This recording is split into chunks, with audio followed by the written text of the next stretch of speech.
নমস্কার বন্ধুরা, ইয়াফার একাডেমিতে আপনাদের সবাইকে স্বাগতম। আজকের ভিডিওতে আমরা আলোচনা করব ডাব্লিউবিএসএসসি গ্রুপ সি ক্লার্কের এক্সপেক্টেড কাট অফ নিয়ে। শুধু কাট অফ বলবো না, এখানে আমরা vacancy analysis, region wise competition, category wise সম্ভাব্য কাট অফ এবং কোন রিজনে কম্পিটিশন বেশি হতে পারে সব কিছু বিস্তারিত আলোচনা করব। আর এই কাট অফ কিন্তু সম্পূর্ণভাবে এক্সপেক্টেড বা সম্ভাব্য। এরপরে কাট অফ কী কী বিষয়ের উপর নির্ভর করে সেটা আমরা আলোচনা করি। অনেকেই ভাবেন ভ্যাকেন্সি বেশি মানে কাট অফ কম, কিন্তু কাট অফ নির্ভর করে সাধারণত ভ্যাকেন্সির সংখ্যা, ক্যাটাগরি অনুযায়ী রিজার্ভেশন, রিজন ওয়াইজ কম্পিটিশন, কত উচ্চ নাম্বার পেয়েছে, কোয়েশ্চেন পেপারের ডিফিকাল্টি লেভেল, এইসব বিষয় নিয়ে। ঠিক আছে, তাহলে চলো এবারে ভিডিওটা শুরু করা যাক। প্রথমে কিন্তু আমরা আলোচনা করি যে ভ্যাকেন্সি অ্যানালাইসিস।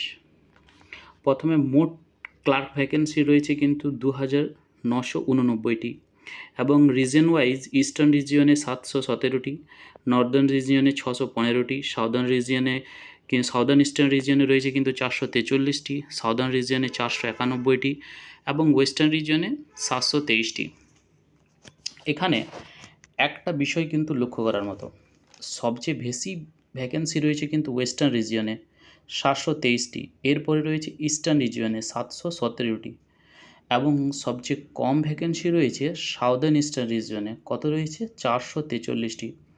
সাধারণভাবে যেখানে ভ্যাকেন্সি বেশি থাকে সেখানে কাট অফ তুলনামূলকভাবে কিছুটা কম হতে পারে, আবার ভ্যাকেন্সি কম হলে কম্পিটিশান বেড়ে যাওয়ার কারণে কাট অফ কিছুটা আবার বাড়তেও পারে। ঠিক আছে, এবার ক্যাটাগরি ওয়াইজ ভ্যাকেন্সি দেখে নেওয়া যাক। ক্যাটাগরি ওয়াইজ ভ্যাকেন্সি কী রয়েছে, যেমন জেনারেল ক্যাটাগরিতে ভ্যাকেন্সি রয়েছে 1012টি, এবং এসটিতে রয়েছে 144টি, এসসিতে রয়েছে 505টি, ওবিসি এ এখানে কিন্তু রয়েছে 241টি, এবং ওবিসি বি 168টি, ইডাব্লিউএসে কিন্তু রয়েছে 240টি। এছাড়া বিভিন্ন পিএইচ ক্যাটাগরির জন্য আলাদা আলাদা ভ্যাকেন্সি রয়েছে 24টি করে। এবার আসা যাক যে এক্সপেক্টেড কাট অফ। ইস্টার্ন রিজিয়নে জেনারেলদের জন্য, ইউআরদের জন্য সাধারণত 55 থেকে 58 ধরে নেওয়া যেতে পারে। এছাড়াও ওবিসিদের জন্য 54 থেকে 58, এবং এসসির জন্য 52 থেকে 53, এসটির জন্য 48 থেকে 50, আবার ইডাব্লিউএসের জন্য 45 থেকে 48। ঠিক আছে, কিছুটা প্লাস মাইনাস হলে হতে পারে। এরপরে চলে আসুন নর্দার্ন রিজিয়ন। নর্দার্ন রিজিয়নে কিন্তু ইউআর বা জেনারেলের জন্য 54 থেকে 58টি, এবং ওবিসির জন্য সেম 54 থেকে 58, আবার এসসির জন্য 50 থেকে 52, এসটির জন্য 48 থেকে 50, ইডাব্লিউএস 45 থেকে 50। আর সাউদার্ন রিজিয়নে রয়েছে ইউআর বা জেনারেলদের জন্য 56 থেকে 58, আর ওবিসির জন্য 52 থেকে 55, এবং এসসিদের জন্য 50 থেকে 52, আর এসটিদের জন্য 48 থেকে 51, ইডাব্লিউএস 40 থেকে 42। এখানে লক্ষ্য করলে দেখা যাবে যে আপনারা দেখতে পাবেন যে এসিআর এর ভ্যাকেন্সি সবচেয়ে কম, তাই জেনারেল ক্যাটাগরিতে কাট অফ কিছুটা বেশি থাকার সম্ভাবনা ধরা হয়েছে এখানে। আর সাউদার্ন রিজিয়নে আপনারা চলে আসুন, জেনারেলদের জন্য 55 থেকে 57, ওবিসিদের জন্য রয়েছে 54 থেকে 56, এসসির জন্য 52 থেকে 54, এসটির জন্য 46 থেকে 48, আর ইডাব্লিউএস 44 থেকে 46। আর ওয়েস্টার্ন রিজিয়নে ইউআর বা জেনারেলদের জন্য 53 থেকে 55, আবার ওবিসির জন্য 52 থেকে 53, এসসির জন্য 50 থেকে 52, এসটির জন্য 48 থেকে 51, আর ইডাব্লিউএস ওই 40 থেকে 42।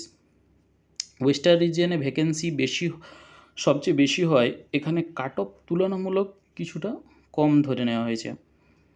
চলে আসুন এবারে ফিমেল ক্যান্ডিডেট।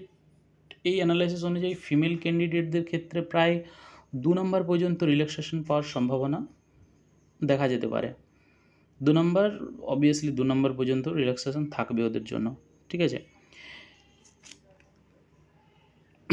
এরপরে দেখুন যে কারা সেফ জোনে থাকতে পারেন।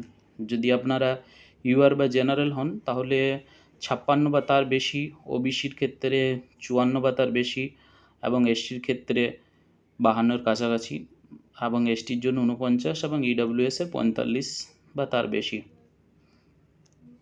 তো আমরা একটা এক্সপেক্টেড অ্যানালাইসিস করলাম। আপনার নাম্বার যদি এক্সপেক্টেড কাট অফের থেকে সামান্য কমও হয় তবু আপনারা কিন্তু হতাশ হবেন না।